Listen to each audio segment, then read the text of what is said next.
Okay, here we are, episode 127. Pink Glue presents Artificial Intelligence. Teach them cause and effect. Now, before we jump into the tabs I have available here, shouldn't we all learn cause and effect?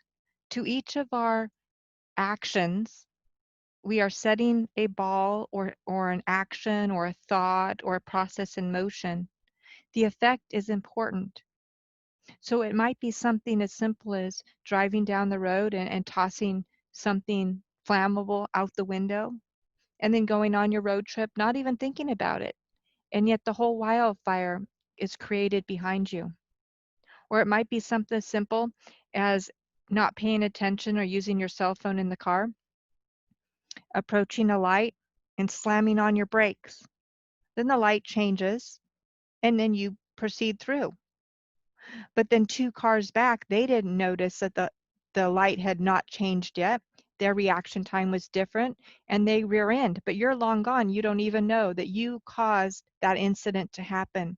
Teaching cause and effect is really important in humanity, but as we're going to discuss today, very, very important as part of artificial intelligence creation.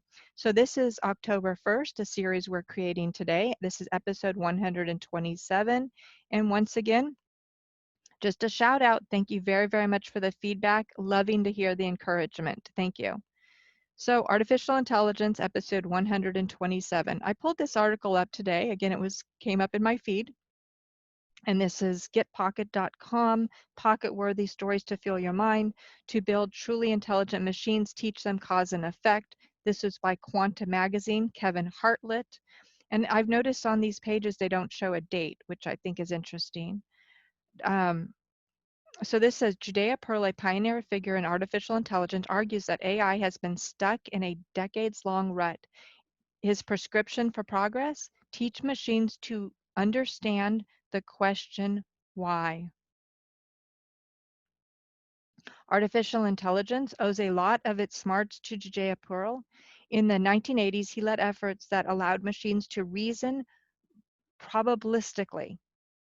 Now, he's one of the field's sharpest critics in his 2018 book, The Book of Why, The New Science of Cause and Effect. He argues that artificial intelligence has been handicapped by an incomplete understanding of what intelligence really is. Now I'm going to pause here. Now, as you know, my background is in digital security and I work specifically with autonomous vehicles. And one scenario that I had, we're almost at 2 years ago when this happened. So we're talking about how advanced the technology has been for quite a while. But I was monitoring one of the vehicles and I was going down a narrow road. This was a neighborhood. There were cars on both sides, and because there were cars on both sides, really only one car could pass at a time. However, it was considered a 2-lane road. So I was going down the road and my car gently started to slow down. It almost came to a stop because it was maximum 25, so it slowed down a little bit. It determined the object in the road was inanimate. It happened to be a pine cone, and it swerved slightly around it to still not hit it, but continued on its path.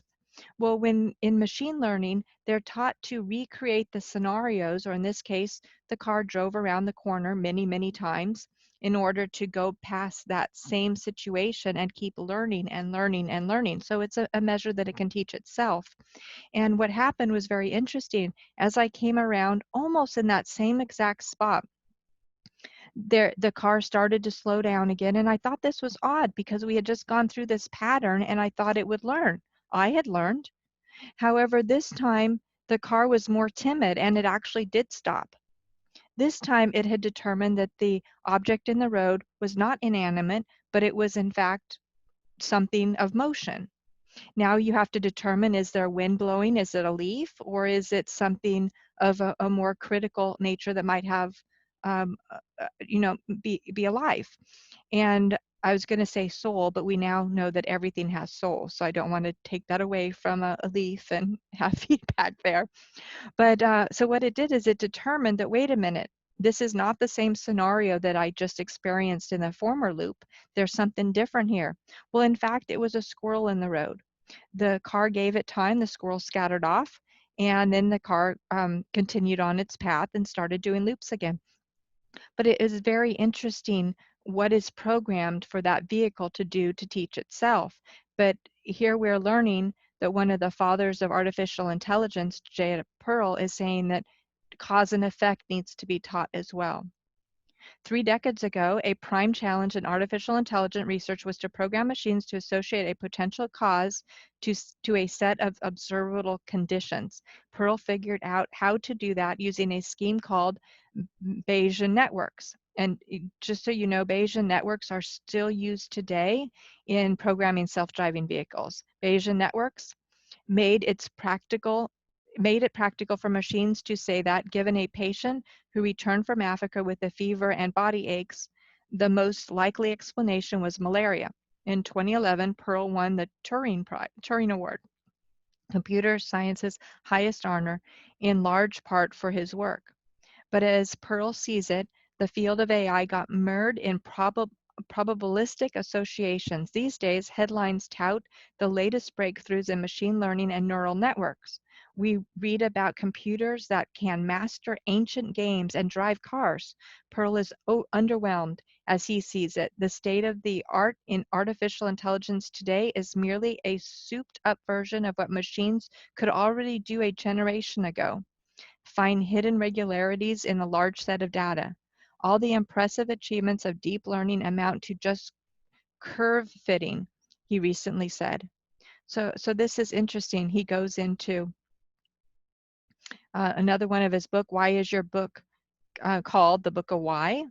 The New Science of Cause and Effect by Judea Pearl. It means to be a summary of the work I've been doing for the past 25 years about cause and effect. It means in one's life, its applications, and how we go about coming up with answers to questions that are inherently casual.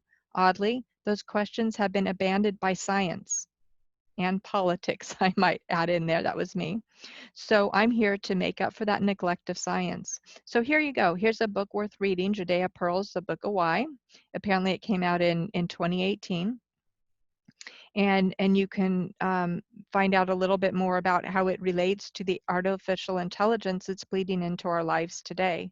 Let's just read this portion here. That's a dramatic thing to say, that science has abandoned cause and effect.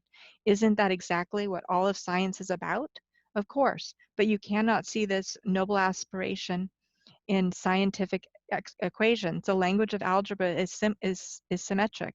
If x tells us about y, then y tells us about x.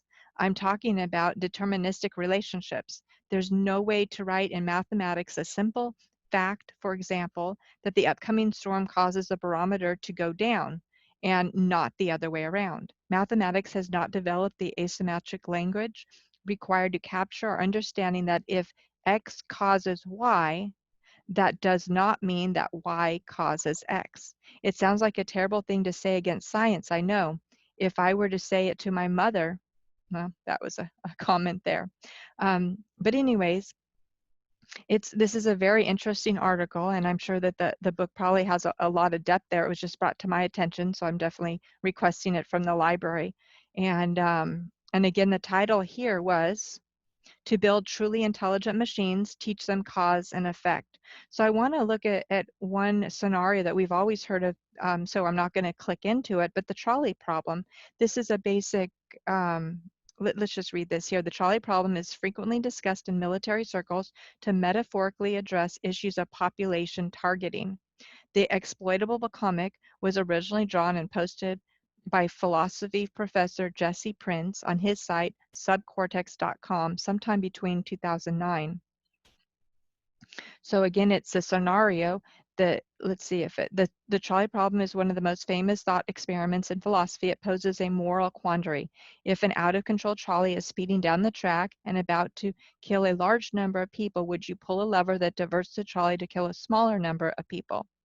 Is that the only ethical choice? So this is really what comes up in self-driving car scenarios, is what's going to be the safest route and choices presented to a car in order for it to keep the maximum number of individuals safe. And the question is it maximum number of individuals who are inside that car, who are outside that car, who are in another car, or the mom with a baby carrier walking a dog on the street who has no involvement whatsoever in vehicles or self-driving cars. So this popular mechanics talks about drone flying cars will soar above Dubai. And I believe this is an older article. Yep, 2015, because this has already been happening in Dubai for surveillance. And then, of course, this is the one of the old Google test vehicles that they had. So there we go. Not only for humanity, but also for the artificially intelligent machines that we're creating, teach them cause and effect. This was episode 127, Artificial Intelligence by Pink Glue, Teach Them Cause and Effect.